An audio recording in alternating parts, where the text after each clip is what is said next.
కలిగి ఉండటం సహాయం చేయండి. మీరు సర్వాంతర్యామిగా ఉన్నటువంటి దేవుడు, మీ యొక్క ప్రశస్తమైన సన్నిధిని మేము ఎక్కడైనా కూడా కలిగి ఉండగలము.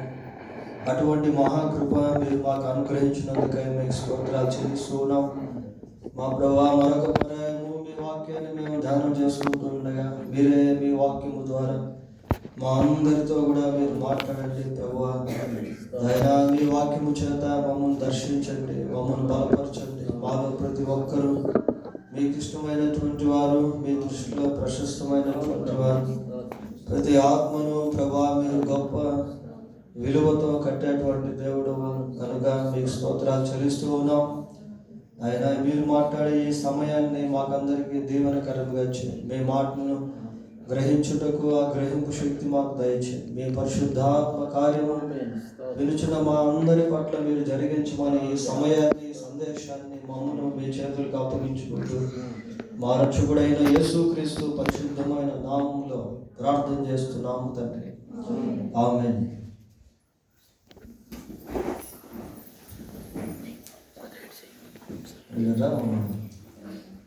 బైబిల్ పట్టణంలో క్రిస్టియానిటీ, ఇంకొక పరిభాషలో చెప్పాలి అంటే క్రీస్తును వెంబడిస్తున్నటువంటి వారి సంఖ్య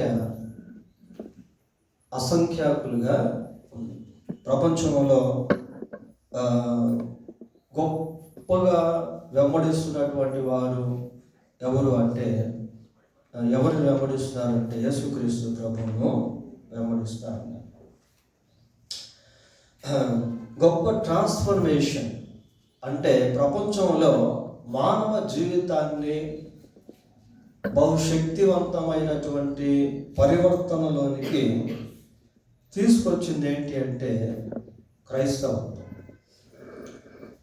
క్రీస్తునందు విశ్వాసం ఉంచినటువంటి వారి జీవితాల్లో కలిగినటువంటి ఆ ట్రాన్స్ఫర్మేషన్ అనేది చాలా బలమైనటువంటిది. ప్రియులారా చూడండి, అపోస్తుల కార్యములు 2వ అధ్యాయము, అపోస్తుల కార్యములు 2వ అధ్యాయము 8వ వచనాన్ని చదువుతున్నాం. మనలో ప్రతి వాడు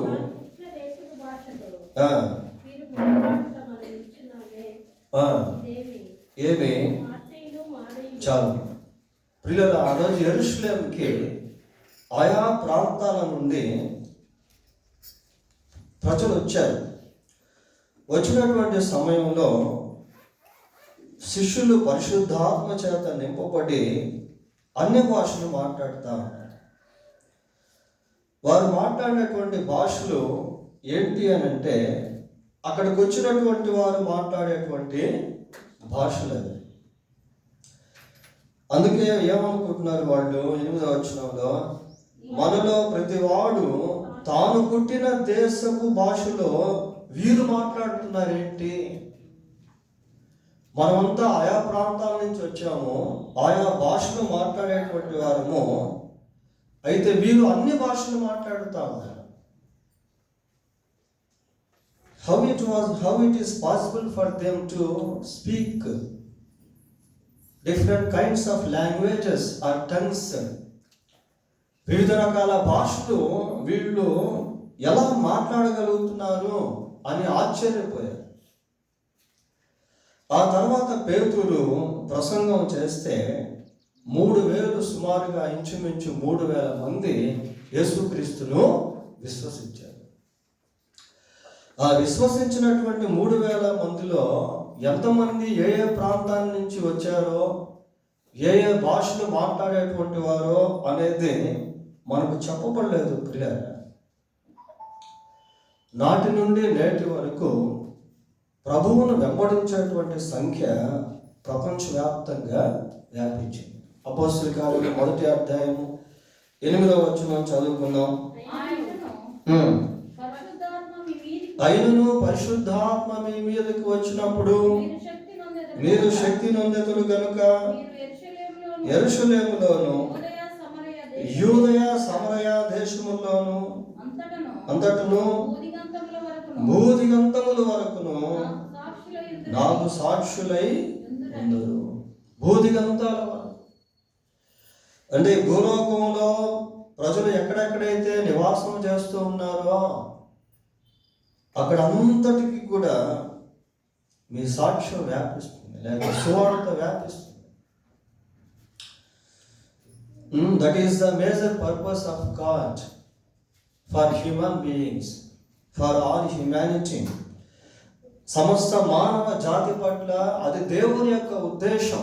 భూదిగంత నివాసులారా నా వైపు చూచి రక్షణ పొందండి. ఆయన భూమి అంతముల వరకు ప్రబలుడగును. మీకు 5:4 మాట మనం చూస్తాం. ఈ విధంగా యేసుక్రీస్తు ప్రభువు భూమి అంతముల వరకు ప్రబలుడయ్యాడు. క్రీస్తు ప్రభు యొక్క సువార్త ప్రపంచమంతటా కూడా విస్తరించింది.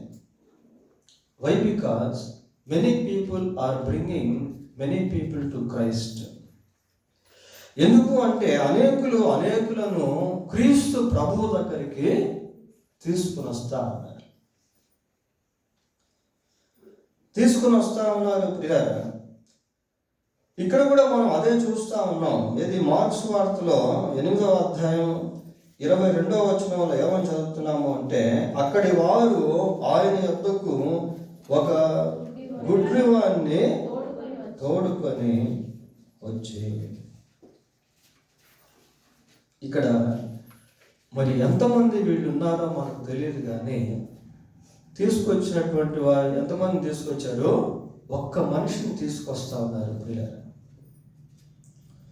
అవసరతలో ఉన్నటువంటి వాడు, అంధుడు, దృష్టి లేనటువంటి వాడు, నిస్సహాయ స్థితిలో ఉన్నటువంటి వాడు, ఆ వ్యక్తిని వీళ్ళంతా కట్టగట్టుకొని ప్రభు దగ్గరికి తీసుకొచ్చారు.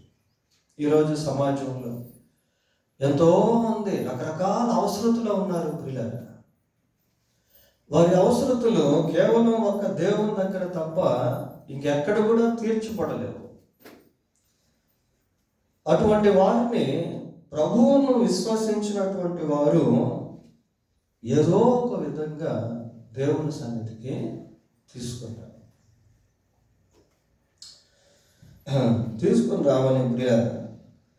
వీళ్ళందరూ మరి ఎంతమంది ఉన్నారో తెలియదు, కానీ ఒక్క వ్యక్తిని ప్రభు దగ్గరికి తీసుకుని వచ్చారు.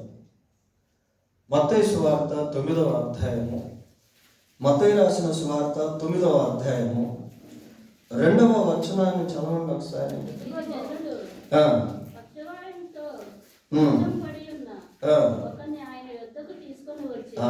పక్షవాయువుతో బాధపడుతూ ఉన్నాడు ఒక వ్యక్తి. లేవలేనటువంటి పరిస్థితి, నడవలేనటువంటి పరిస్థితి, ఎవరో తీసుకుని వెళ్తే తప్ప వెళ్ళలేనటువంటి పరిస్థితి, చాలా దుర్భరమైనటువంటి స్థితి. పక్షవాయువు ప్రియులారా, కాళ్ళు చేతులు ఉన్నా కూడా పని చేయనటువంటి పరిస్థితి. అటువంటి వ్యక్తిని కొద్దిమంది ప్రభు దగ్గరికి తీసుకుని వచ్చారు.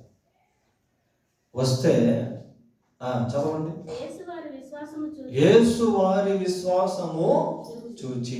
చూడండి ప్రియులారా, ఆ సమయంలో ప్రభు చాలా బిజీగా ఉన్నాడు. ఆ ఇల్లు ఎంతోమంది జనసమూహంతో నింపబడి ఉంది. కాబట్టి ఆ పక్షవాయు కలిగినటువంటి వ్యక్తిని ఇంట్లోకి తీసుకొచ్చేదానికి ఇబ్బంది, పైన పెంకులు తీసి అక్కడి నుంచి మంచంతో కిందకి దింపారు. ఇక్కడ ఏమని చెబుతున్నాం అంటే, ప్రభు వారి విశ్వాసాన్ని చూశాడంట. విశ్వాసంతో ప్రజలను ప్రభువు వద్దకు నడిపించుట ఈ దినాల్లో చాలా అవసరం ప్రియులారా. We are forgetting our responsibility in bringing people to God's presence. దేవుని యొద్దకు ప్రజలను నడిపించేటువంటి మన బాధ్యతను మనం మర్చిపోయేటువంటి వారంగా, ప్రక్కన పెట్టేటువంటి వారంగా ఉంటాం. ఇదే మార్క్స్ వార్త 6వ అధ్యాయం 54వ వచనం చదవండి. 6:54. వారు దోణి దిగగానే జనులు ఆయనను గుర్తుపట్టి పరిగెత్తుకొని పోయి వినిన చోటునకు రోగులను మంచము మీద మోసుకొని వచ్చుటకు మొదలు పెట్టిరి. గ్రామములోను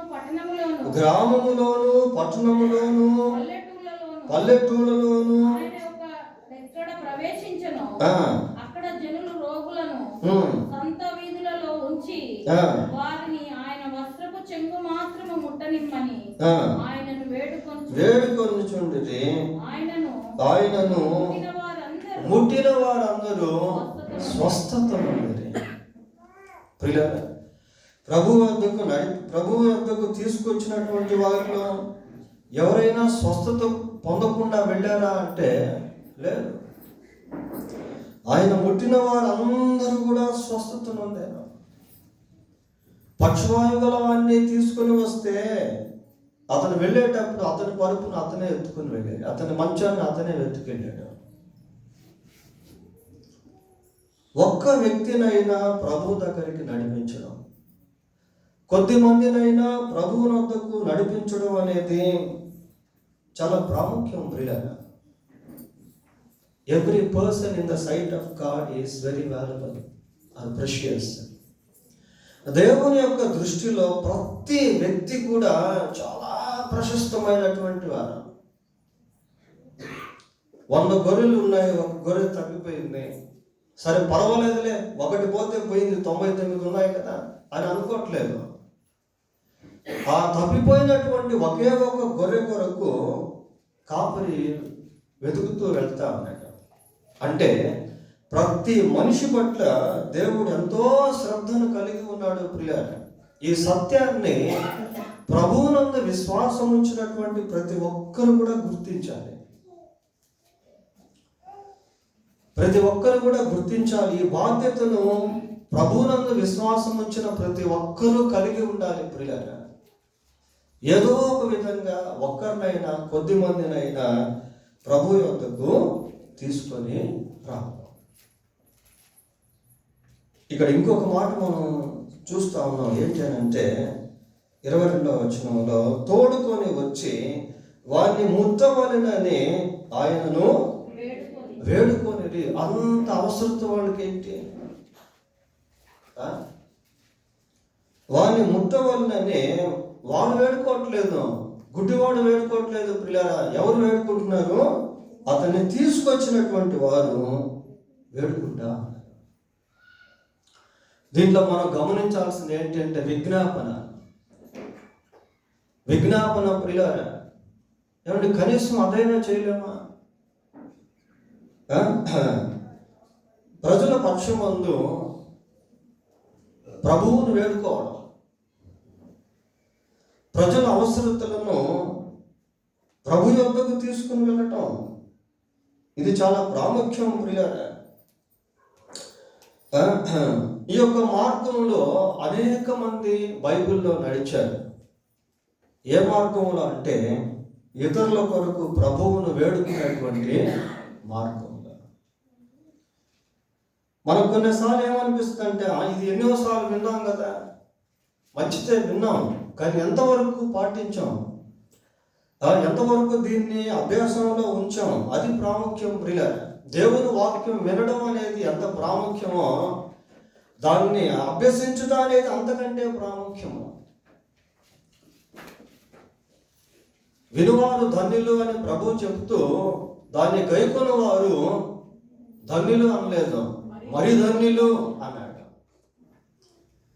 అంటే వినుట దేనికి అంటే గైకొనే దానికే. ప్రియులారా, it is not for time pass to listen the voice of God, the word of God, but God wants us to keep it in practice. దేవుని వాక్యాన్ని విని దాన్ని మనం అన్వయించుకోవాలి, అది ప్రాముఖ్యం. ప్రియులారా, మరి బైబిల్ గ్రంథంలో ఎంతో మంది అవసరతలో ఉన్నటువంటి వారి నిమిత్తము ప్రభు సన్నిధికి వెళ్ళారు. చూడండి, ఆదికాండము 18వ అధ్యాయము, ఆదికాండం 18వ అధ్యాయము 26వ వచనం చదువుదాం.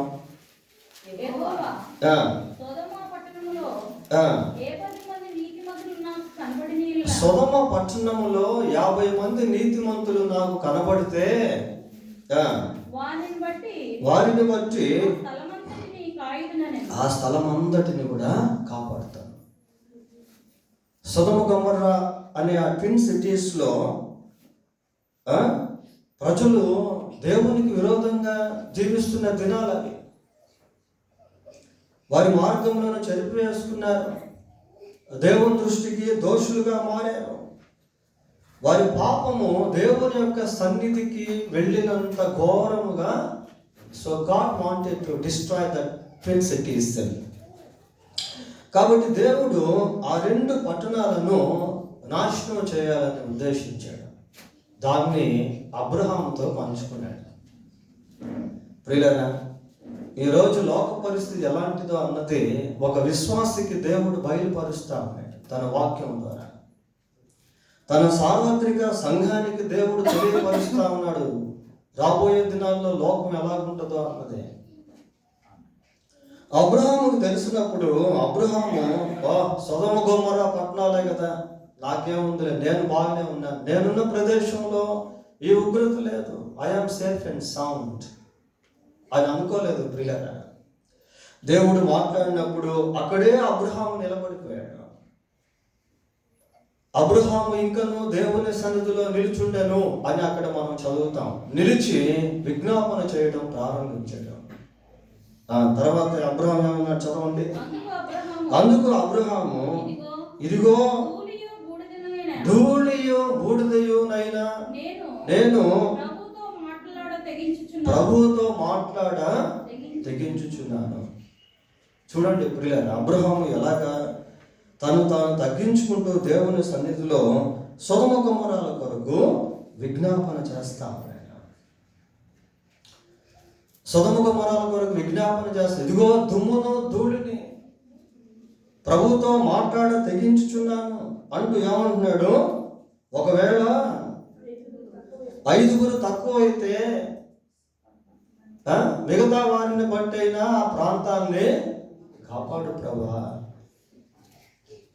ఈరోజు మనం బర్నింగ్ న్యూస్ ఏంటంటే అమెరికాలో కొన్ని లగ్జరీస్ ఏరియాస్, విలాసవంతమైనటువంటి ప్రాంతాలు, పెద్ద పెద్ద కోటీశ్వరులు నివసించేటువంటి ప్రాంతాలు అగ్నికి ఆహుతి అయినాయి. God will send his judgments for the people who live against him. అలాగని మనం అమెరికాని తీర్పు తీర్చట్లేదు. దేవుడు ఏం చేస్తాడు అంటే ప్రకృతిని తన పనికి వాడుకుంటాడు. ప్రియులారా, చూడండి ఒకసారి యెషయా గ్రంథం 29వ అధ్యాయము, యెషయా గ్రంథం 29వ అధ్యాయము 6వ వచనాన్ని చదువుకుందాం. ఉరుములతోనూ భూకంపములతోనూ మహాశబ్దముతోనూ సుడిగాలి తుఫానులతోనూ ఏందట దహించు అగ్ని జ్వాలలతోనూ సైన్యములకు అధిపత్యకు యెహోవా దాన్ని శిక్షించును. ప్రియులారా, దేవుడు ప్రకృతిని తన తీర్పులో వాడుకుంటాడు. ఉరుముతోనూ భూకంపముతోనూ మహాశబ్దముతోనూ సుడిగాలి తుఫానులతోనూ దహించు అగ్ని జ్వాలలతోనూ సైన్యములకు అధిపత్యకు యెహోవా దాన్ని శిక్షించును. కాబట్టి వచ్చే పెద్ద తుఫానులు, సుడిగాలులు, ఈ వైల్డ్ ఫైర్స్, తర్వాత సునామీలు, ఇలాంటివన్నీ కూడా దేవుడు తన తీర్పు నిమిత్తం వాడుకునేటువంటి సాధనాలు. ప్రియుల, మనిషి ఎంత సాంకేతిక జ్ఞానాన్ని కలిగి ఉన్నప్పటికీ, ఎంతో టెక్నాలజీని అభివృద్ధి చేసుకుని ఉన్నప్పటికీ, ఎంతో సెన్సార్ సిస్టాన్ని అభివృద్ధి చేసుకుని ఉన్నప్పటికీ దేవుని యొక్క తీర్పును ఎవరు తప్పించుకోలేరు. దేవుని యొక్క శిక్షను ఎవరు ఆపలేరు. ప్రియులారా, అయితే ఆపగలిగినటువంటి శక్తి విజ్ఞాపన చేసేటువంటి వ్యక్తికి దేవుడు ఇచ్చాడు. We should know the value of intercession, the power of intercession. ఆ విజ్ఞాపన యొక్క శక్తిని మనం గుర్తించాలి. ప్రియులారా, ఒకవేళ నిజంగా సొదొమ గొమొర్రాలో 30 మంది నీతిమంతులు ఒకవేళ ఉన్నట్లయితే ఈ అబ్రహాము చేసినటువంటి విజ్ఞాపన బట్టి దేవుడు ఖచ్చితంగా దాన్ని కాపాడుండేవాడు. ప్రియులారా, ఆయన మాట ఇచ్చి దాన్ని నెరవేర్చకుండా ఉండునా? ఈరోజు దేవుని సన్నిధిలో మొరపెట్టేటువంటి వాళ్ళు కావాలి. విలాప వాక్యములు 2వ అధ్యాయము 11వ వచనం చదువుకున్నాం పిల్లలు. నా జనుల కుమారికి కలిగిన నాశనము చూడగా నా కన్నులు కన్నీటి చేత క్షీణించుచున్నది. ఒక ప్రవక్త మాట్లాడుతున్నటువంటి మాటలు ఇవి. ఆ నాశనం, జనులకు కలిగినటువంటి నాశనాన్ని ప్రవక్త చూస్తా ఉన్నాడు. ప్రవక్త చూస్తా ఉన్నాడు ప్రియులారా. ప్రవక్త చూస్తూ వారి కొరకు కన్నీరు కారుస్తూ ఉంటే ఆ కన్నీటిని బట్టి కళ్ళు క్షీణించిపోతా ఉన్నాయి. అటువంటి వారము నేడు సంఘానికి కావాలి ప్రియులారా. నశించిపోతున్నటువంటి వారి విషయంలో విజ్ఞాపన చేయటం, వారి కొరకు మొరపెట్టడం, వారిని బట్టి దేవుణ్ణి బ్రతిమాలుకోవడం. నిర్గమకాండం 32వ అధ్యాయము 9-10 వచనాలు చూడండి. 32, 9, 10 వచనాలు. మరియు నేను ఈ ప్రజలను చూచి ఉన్నాను, ఇదిగో వారు లోబడనొల్లని ప్రజలు, కావున నీ ఊరుకుండము, నా కోపము వారి మీద మండును, నేను వారిని కాల్చివేసి నిన్ను గొప్ప జనముగా చేస్తాను. చూడండి, నేను వారిని కాల్చివేస్తాను అని దేవుడు ఇశ్రాయేలు పైన కోపగించుకుంటా ఉన్నాడు. ఇశ్రాయేలు యొక్క కార్యములను బట్టి దేవుడు దుఃఖపడతా ఉన్నాడు, బాధపడతా ఉన్నాడు. అటువంటి సమయంలో మోషే ఏం చేస్తాడు? 32వ వచనం చదవండి. అదే అధ్యాయం 30. అయ్యో, నీవు వారి పాపమును ఒకవేళ పరిహరించితివా, లేని ఎడల నీవు రాసిన గ్రంథంలో నుండి నా పేరు తుడిచేసే. ఈ ప్రజల యొక్క పాపమును పరిహరించు, లేదంటే నీ గ్రంథంలో నుండి నా పేరును తుడిచివేసే. ఎట్లాంటి సాక్రిఫైస్ ప్రియారే! ఎంత గొప్ప త్యాగము, ఎంత గొప్ప సమర్పణ, ఎంత గొప్ప ప్రేమ! ఎవరి పట్ల? దేవునికి విరోధంగా జీవించినటువంటి వారి పట్ల, దేవునికి లోబడినటువంటి వారి పట్ల మోషే ఎంతో విజ్ఞాపన చేస్తా ఉన్నాడు. విజ్ఞాపన చేయడం ప్రియారా. వీళ్ళు వచ్చి ఏం చేస్తున్నారు ఇక్కడ అంటే, అంతలో వారు బెత్సయిదాకు వచ్చేది. అప్పుడు అక్కడ వారు ఆయన యొద్దకు ఒక గుడ్డివాణ్ణి తోడుకొని వచ్చి వారిని ముట్టవలనని ఆయనను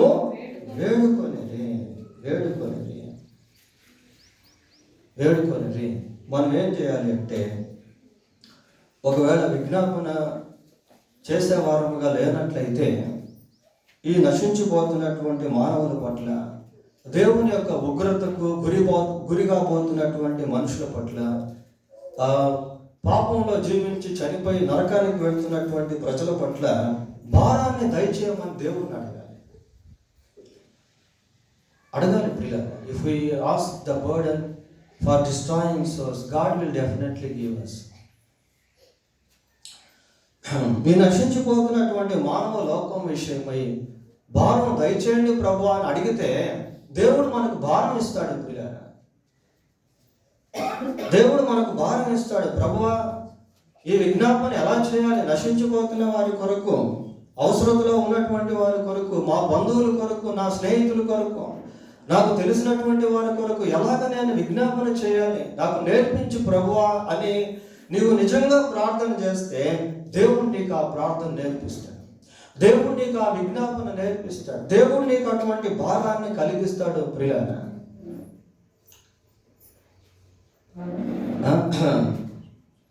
మీరు వచ్చి ప్రభువును వేడుకుంటా ఉన్నారు. వారి కోసం కాదు కానీ ఆ గుడ్డివాని కోసం వీరు ప్రభువును వేడుకుంటా ఉన్నారు.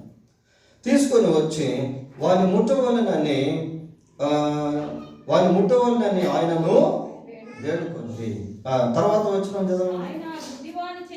ఆయన గుడ్డివాని చెయ్యి పట్టుకొని ఊరి వెలుపులోనికి తోడుకొని పోయి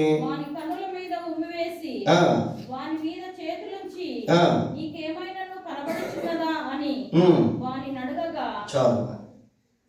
ఆయన ఆ గుడ్డి వాని చేయి పట్టుకొని అనే మాట మనం ఇక్కడ చూస్తాం.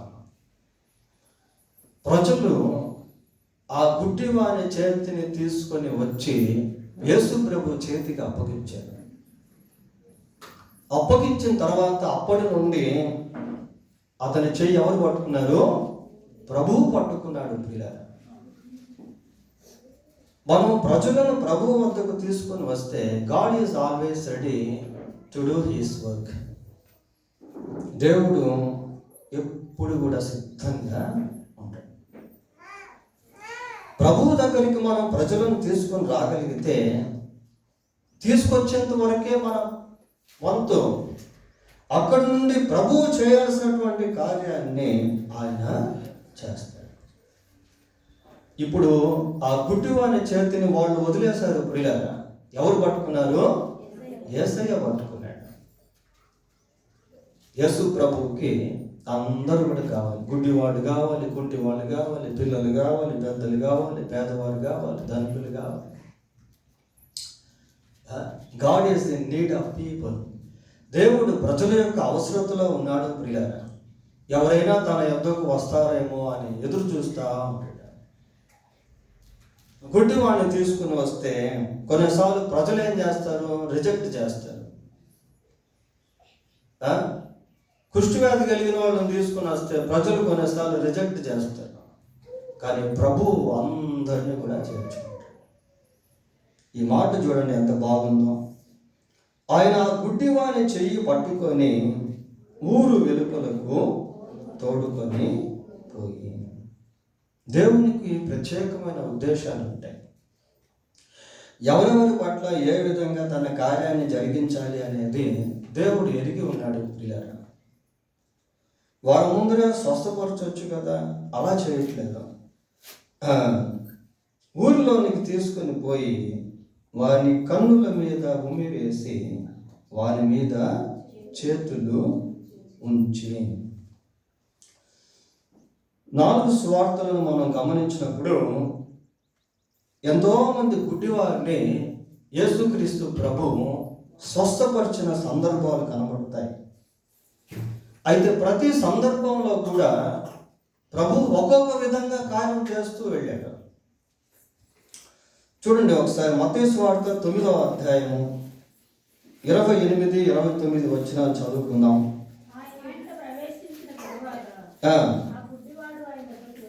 వచ్చేది నేను దీన్ని చేయగలనని మీరు నమ్ముచున్నారా అని వారిని అడుగుగా వారు నమ్ముచున్నాం ప్రభువా అని.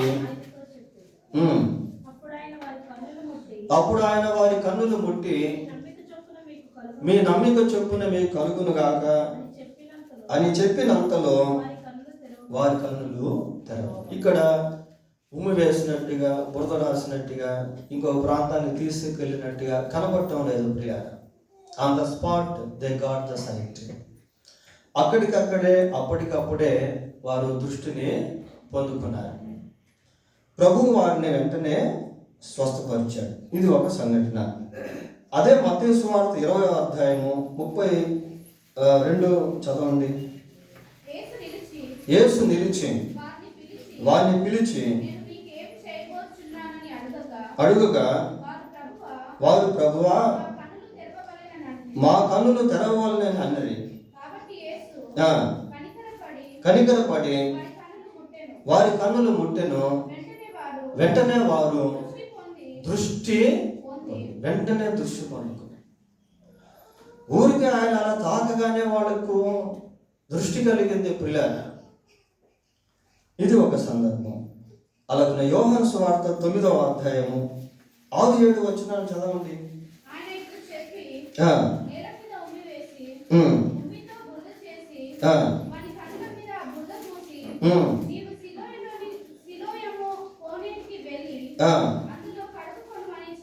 చెప్పాను.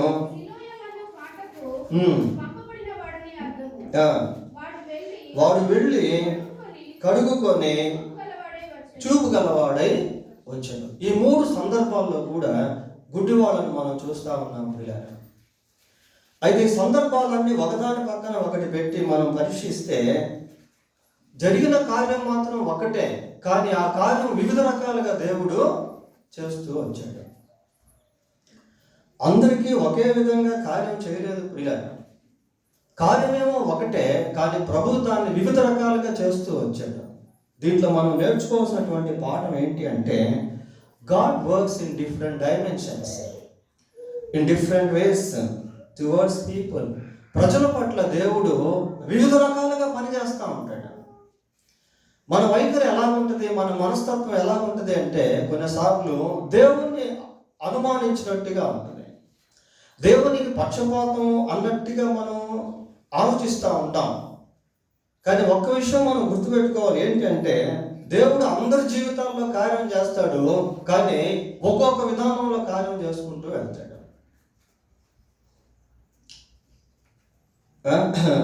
ముగ్గురిని పిలిచాడు, ఒకడికి 5 తలాంతులు ఇచ్చాడు, రెండో వ్యక్తికి 2 తలాంతులు ఇచ్చాడు, మూడో వ్యక్తికి 1 తలాంతు ఇచ్చాడు. ఏం అందరికీ 5 ఇచ్చేవచ్చు కదా, లేదా అందరికీ 2 ఇచ్చేవచ్చు కదా. We can't question God.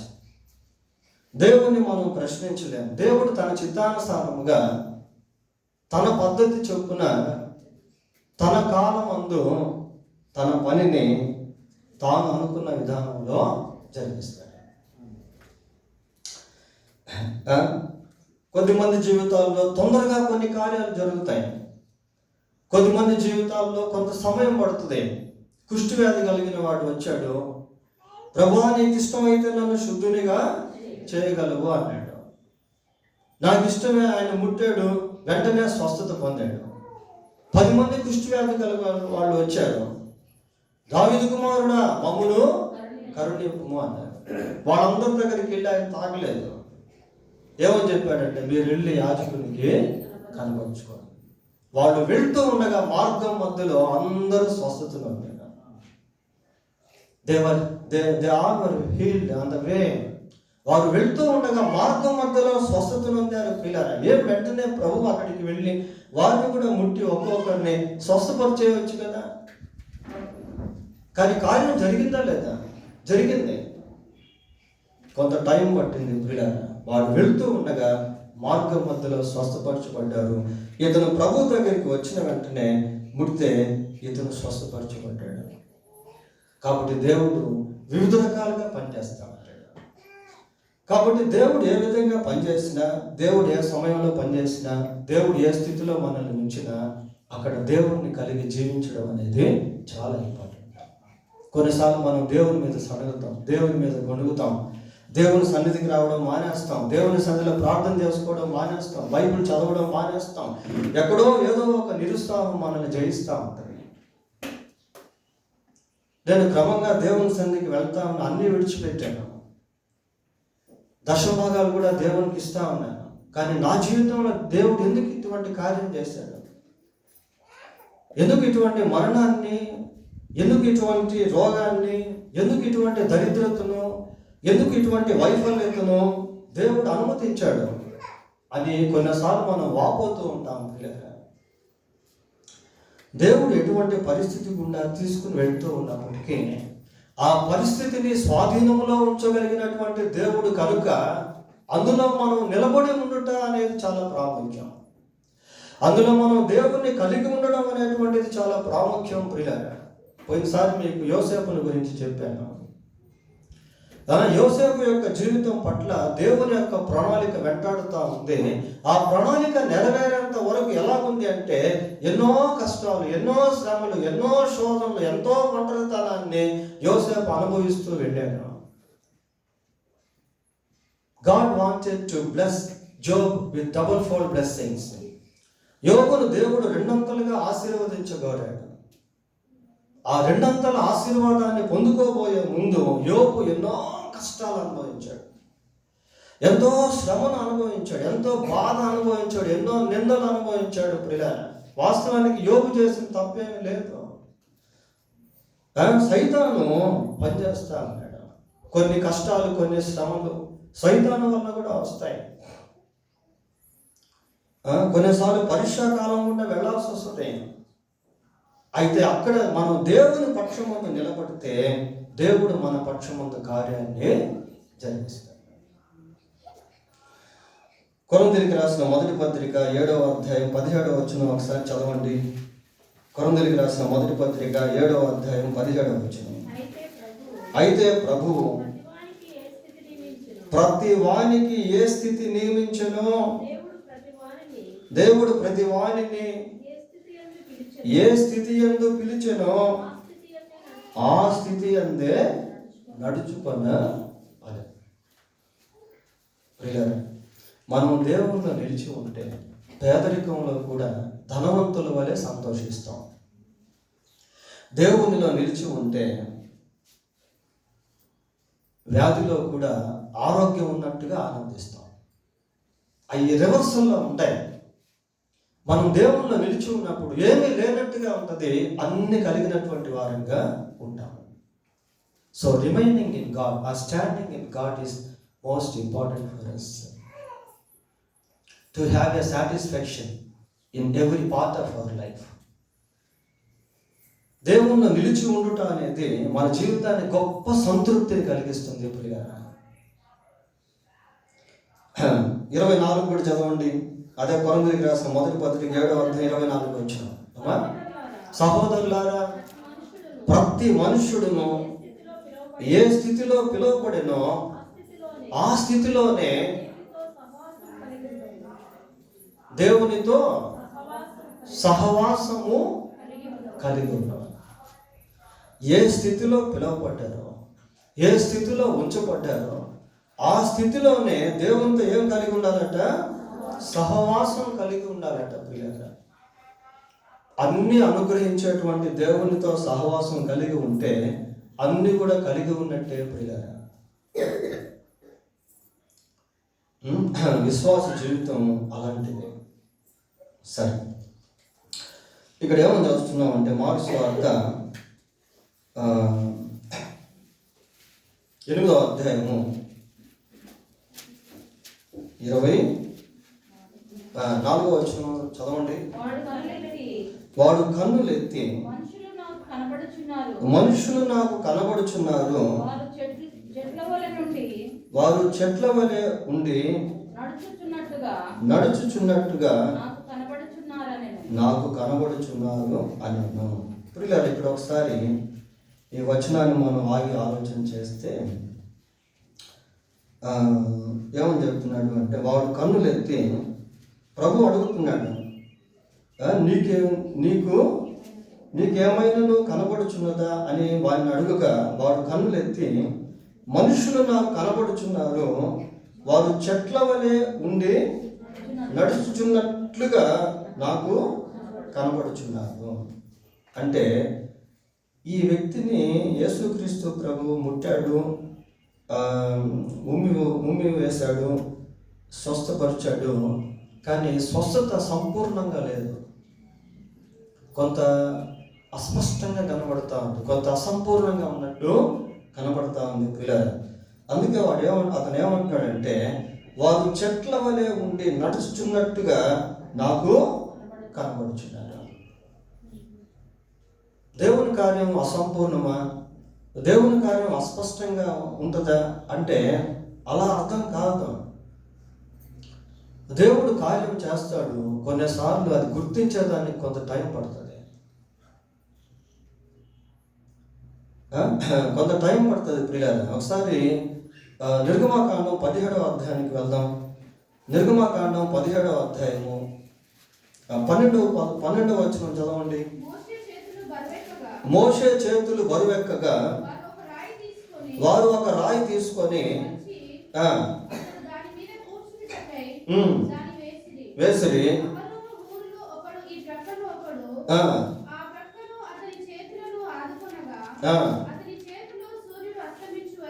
సూర్యుడు అస్తమించు వరకు నిలకడగా ఉండెను. అట్లు యెహోషువ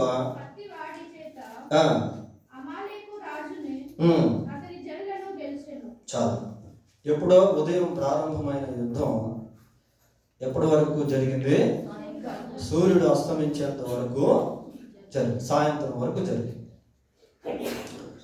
మరి ఒకేసారి దేవుడు విజయాన్ని ఇచ్చేయవచ్చు కదా, అంత టైం దేనికి? మోషే చెయ్యి పైకెత్తుతా ఉంటే ఇశ్రాయేలు గెలుస్తూ ఉన్నారు, మోషే చెయ్యి కిందకి దించుతా ఉంటే అమాలేకీయులు గెలుస్తూ ఉన్నారు.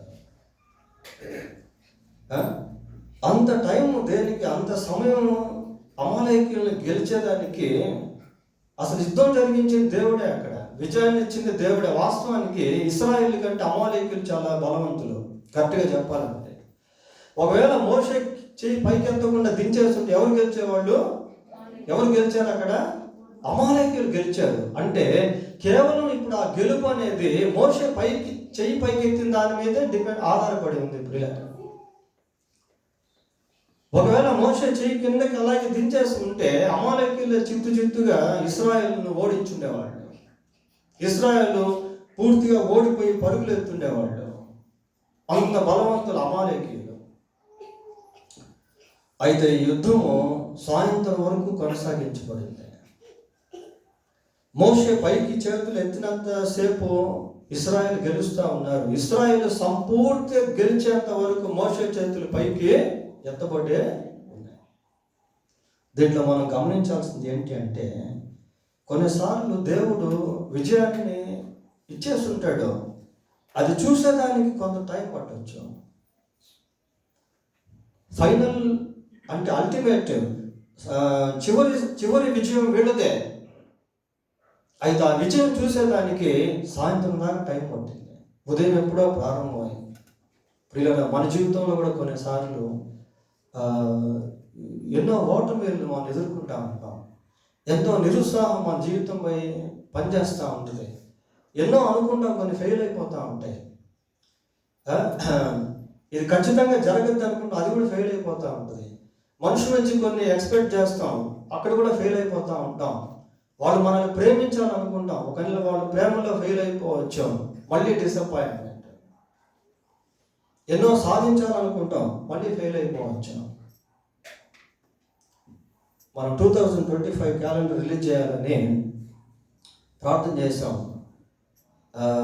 నేనేం చేశాను అంటే, ఆదికాండం నుంచి ప్రకటన గ్రంథం వరకు వాక్యాలు సేకరించడం జరిగింది. మనకి సంవత్సరానికి 365 రోజులే, కానీ సేకరించిన వాక్యాలు 1100 దాటాయి.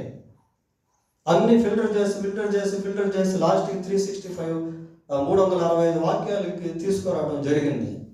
మళ్ళీ మెయిన్ నెలకు సంబంధించినటువంటి సేమ్ తీసుకొని సెట్ చేసాం, వాక్యాలు సెట్ చేసాం. స్లోగన్స్ 12 స్లోగన్స్ కావాలి, దాదాపు 10 స్లోగన్స్ సెట్ చేసాం. ఖచ్చితంగా క్యాలెండర్ రిలీజ్ అవుద్ది అనుకున్నాం, కానీ ఫెయిల్ అయింది. Sometimes we can't say how it happened. కొన్నిసార్లు ఎందుకు ఇలా జరిగింది అనేది మనం చెప్పలేము ప్రియులారా. అయితే ప్రతి దాని వెనక దేవునికి ఒక ప్రణాళిక ఉంటుంది, దేవునికి ఒక సమయం ఉంటుంది. ఆ సమయంలో అది జరగాల్సి వస్తుంది. ఏమో వచ్చే సంవత్సరం మనం రిలీజ్ చేస్తామేమో, క్యాలెండర్ తెలియదు. ఉదయం ఎప్పుడో యుద్ధం ప్రారంభమైంది, సాయంత్రం వరకు జరుగుతూనే ఉంది. కానీ వాళ్ళు విజయం ఎప్పుడు చూశారు అంటే, మధ్యలో ఎన్నోసార్లు విజయాలు చూస్తూ వచ్చారు, చిన్న చిన్న విజయాలు. మోషే చేయి పైకెత్తినప్పుడు ఎవరు గెలుస్తున్నారు? ఇశ్రాయేలు గెలుస్తున్నారు. అది కూడా ఒక విజయమే, కానీ సంపూర్ణ విజయం కాదు అది. మధ్యలో కష్టంతో పాటు సంతోషం ఉంటుంది, కానీ సంపూర్ణ సంతోషం అనుభవించలేకపోవచ్చు.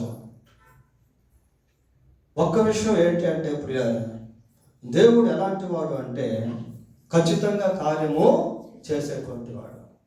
దేవుడు చేసేటువంటి కార్యములో ఒకవేళ అది ఫస్ట్ ప్రారంభంలో అది ఏదో ఓటమితో కూడినట్టుగా కనిపించినప్పటికీ, అదేదో అస్పష్టంగా కనిపించినప్పటికీ, దాని వెనక విజయం అనేటువంటిది ఖచ్చితంగా దాగి ఉంటుంది పిల్లగా.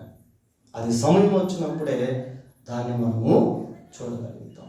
అబ్రహాము శారా దగ్గరికి దేవుడు వచ్చాడు. అబ్రహాముతో దేవుడు మాట్లాడుతున్నాడు, నీ భార్య అయిన శారా ఎక్కడ అంటున్నాడు. మీ దగ్గరికి ఈ కాలానికి మళ్ళా వస్తాను, అప్పుడు శారా గర్భవతి కుమార్తె అంటున్నాడు. శారా నవ్వుతానండి. అబ్రహాం ఏం చెప్పాలో అర్థం కావట్లేదు. ఎందుకంటే అప్పటికి ఎన్నోసార్లు దేవుడు చెప్పున్నాడు. 15వ అధ్యాయంలో చెప్పాడు, 17వ అధ్యాయంలో చెప్పాడు. ఇప్పుడు దాదాపు 20వ అధ్యాయానికి వచ్చేసాడు. చెప్తానే ఉన్నాడు. 18వ అధ్యాయంలో మాట్లాడుతున్నాడు, కానీ ఇంకా దేవుని కార్యం జరగలేదు. అప్పుడు ప్రభు అంటాడు, ఏమంటాడంటే, యెహోవాకు అసాధ్యమైనది ఏదైనా కలదు. Nothing is impossible to God. దేవునికి అసాధ్యమైనది ఏది లేదు. ఒకవేళ అది అసంపూర్ణంగా కనపడినప్పటికీ దాని అసలైన రూపం తర్వాత ఉంటుంది. ఇప్పుడు ఇక్కడ దేవుడు కార్యం చేశాడు, కానీ ఈ గుడ్డివాడు ఎలా అయితే చూపు అయితే సగం వచ్చేసింది. అప్పటి వరకు అందుడే ఇప్పుడు చూడగలుగుతున్నాడు. మనుషులు ఎలా కనిపిస్తున్నారట? చెట్ల వల్ల కదులుతున్నట్టుగా నడుస్తున్నట్టుగా కనిపిస్తున్నారట. ఆ తర్వాత వచ్చిన చదవండి మళ్ళీ.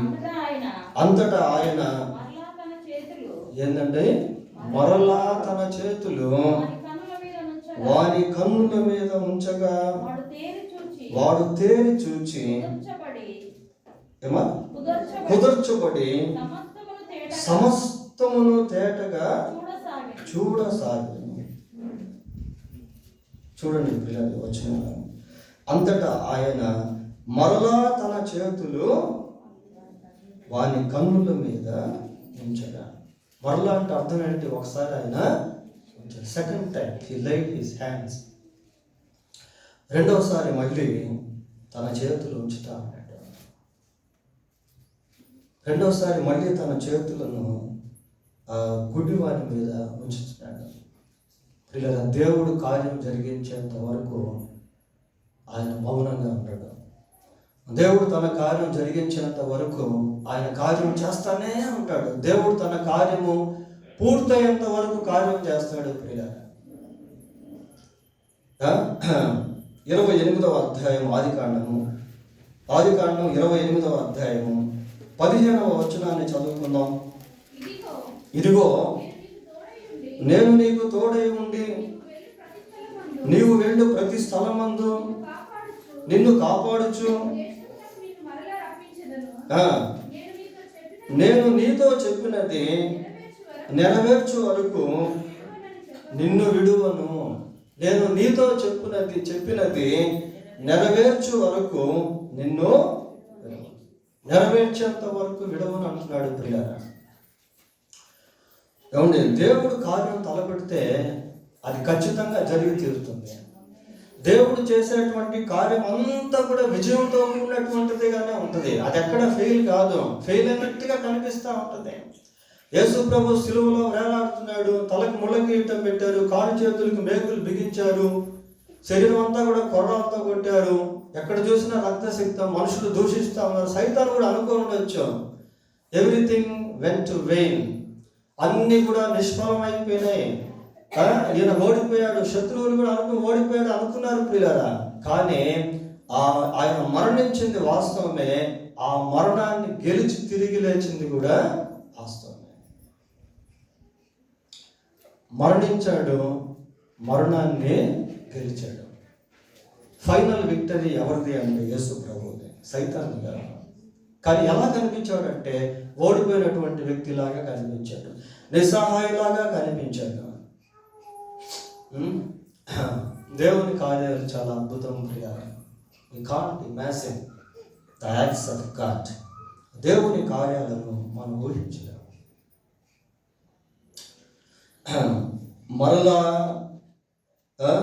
ఆయన మరలా తన చేతులు వాని కన్నుల మీద ఉంచగా వాడు తేరి చూచి కుదర్చబడి సమస్తమును తేటగా చూడసాగాను. సమస్తము తేటగా చూస్తా ఉన్నాడు. వాడు ఆ స్థితికి వచ్చేంత వరకు ప్రభు అక్కడే ఉన్నాడు. వాడు ఆ స్థితికి వచ్చేంత వరకు ప్రభు మళ్ళీ వాని మీద చేయి వచ్చాడు. దేవుని కార్యాలు ఎప్పుడు అసంపూర్ణంగా ఉండవు ప్రియులారా. 5 రొట్టెలు 2 చేపలే, ప్రజలు వేల సంఖ్యలో ఉన్నారు. ఒక్కరికి కూడా సరిపోనటువంటి ఆహారం. దేవుడు దాన్ని బ్లెస్ చేశాడు, ఆశీర్వదించాడు. అవి మల్టిప్లై అయిపోయినాయి. ఎంతవరకు అవి తీస్తుంటే వస్తూ ఉన్నాయంటే చూడండి ఒకసారి. మత్తయి సువార్త 14వ అధ్యాయం 20వ వచనం చదవదాం. మత్తయి 14. వారందరూ తిని తృప్తి పొందిన తరువాత మిగిలిన ముక్కలు 12 గంపల నిండా. వారందరూ తిని తృప్తి పొందిన తర్వాత. అంటే వాళ్ళు తిని తృప్తి పొందేంత వరకు అవి ఉత్పత్తి అవుతానే ఉన్నాయి. ప్రొడక్షన్ అలాంటిది. వాళ్ళు తిని తృప్తి పొందేంత వరకు ఆ రొట్టెలు చేపలు, 5 రొట్టెలు 2 చేపలే, కానీ దేవుడు వాటిని ఆశీర్వదించిన తర్వాత అవి విస్తరించబడతా ఉన్నాయి. వాళ్ళు కంప్లీట్గా అందరూ తిని తృప్తి పొందేంత వరకు అవి వస్తానే ఉన్నాయి. రాజుల మొదటి గ్రంథం 17వ అధ్యాయము, రాజుల మొదటి గ్రంథం 17వ అధ్యాయము అదొకటి చూసి మనం ముగిద్దాం. 16వ వచనం. యెహోవా ఏలియా ద్వారా సెలవిచ్చిన ప్రకారము తొట్టిలో ఉన్న పిండి తక్కువ కాలేదు, బుడ్డిలో ఉన్న నూనె అయిపోలేదు. తొట్టిలో మరి ఎంత పిండి ఉందంటే కొంచెమే ఉంది పిండి, బుడ్డిలో మరి ఎంత నూనె ఉందంటే కొంచెమే ఉంది నూనె. కానీ దేవుడు సెలవిచ్చిన మాట ప్రకారం అది తీస్తూ ఉంటే వస్తానే ఉంది ప్రియులారా. అదే కదా మనం అక్కడ చదివేది. ఏమని చదువుతున్నాము? తొట్టిలో ఉన్న పిండి తక్కువ కాలేదు, బుడ్డిలో ఉన్న నూనె అయిపోలేదు. ఎంత ఆశ్చర్యం, ఎంత అద్భుతం! దేవుని కార్యాలు ఎప్పుడు అసంపూర్ణంగా ఉండవు. ఆ కరువు వెళ్ళేంత వరకు వాళ్ళు పోషించబడ్డారు. అందరూ తిని తృప్తి పొందేంత వరకు 5 రొట్టెలు 2 చేపలు ఆశీర్వాదం దేవుని ఆశీర్వాదం కింద దాగి. ఈ గుడ్డివాడు సంపూర్తిగా స్వస్థత పొందేంత వరకు దేవుని యొక్క కార్యం అతని మీద జరుగుతూనే వచ్చింది. అంత శక్తిమంతుడు ప్రభు అయిన యేసుక్రీస్తు. అటువంటి దేవుణ్ణి మనం కలిగి ఉన్నాం ప్రియారా. నిజంగా ఇటువంటి దేవుణ్ణి కలిగి దేవుని ద్వారా పొందకుండా జీవిస్తూ ఉన్నట్లయితే అది ఎంతో దుఃఖకరమైనటువంటి విషయం, అదెంతో బాధకరమైనటువంటి విషయం.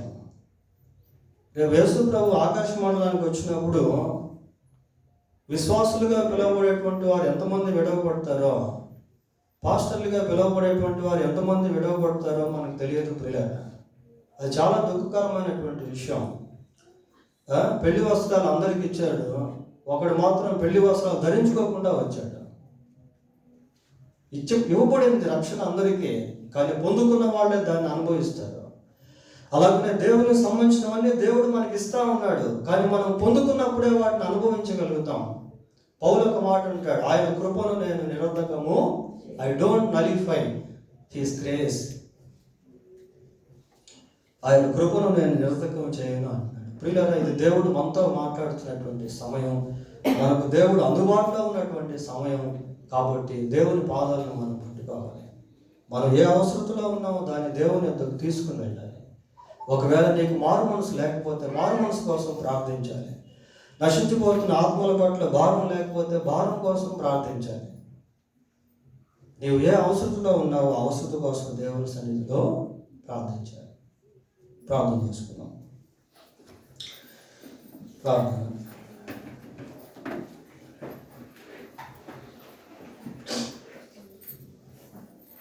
ఒక నిమిషం ప్రార్థన చేసుకుంటాం. పిల్లలు పెద్దలు అందరూ కూడా ఇక్కడ ఉన్నారు. అందరికీ అవసరతలు ఉన్నాయి.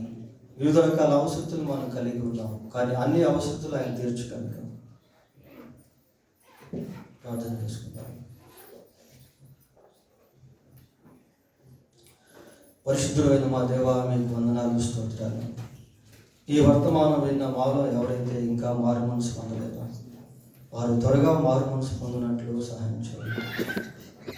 ఈ వర్తమానం విన్న మాలో ఎంతమంది అయితే మారు మనసు పొందామో మేము అనేకులను మీ వద్దకు తీసుకొచ్చేవారము, అనేకుల కొరకే మీ సన్నిధిలో విజ్ఞాపన చేసేవారముగా ఉండటకు కృప దయచేయండి.